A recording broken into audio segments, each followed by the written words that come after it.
Familiares de los caídos y presos de la masacre de Curuguatú marcharon en los alrededores del Palacio de Justicia esta mañana, acompañados por grupos religiosos.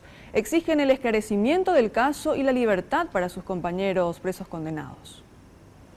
Tal como lo hicieron los israelitas para lograr la caída de los muros de Jericó, varias personas se reunieron hoy para dar 7 vueltas alrededor del Palacio de Justicia.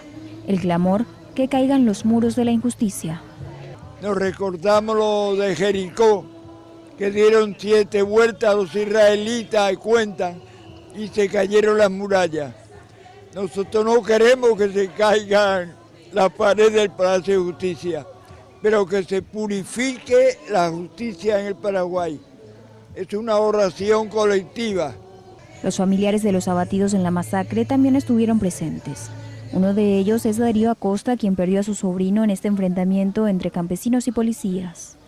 Después de la masacre imputaron más de 43 personas y justamente 14 vinieron en la cárcel.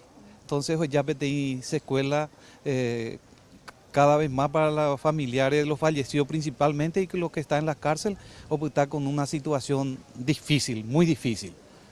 La libertad de nuestro compañero y la distribución de la tierra al favor de los campesinos que están ahora ocupando Marinascuepe. A la hora pedido muy concreto, a Orero y me muy seguro que los compañeros fallecidos y los que están presos son inocentes. No Orendo ya pues ni una montaje para matar a policía ni para enfrentar con la policía. Somos inocentes, pero creo profundamente que es montaje de no hay nombrar nombre, pero este montaje contra el gobierno de Lugo, aprovechar la hora de inocencia.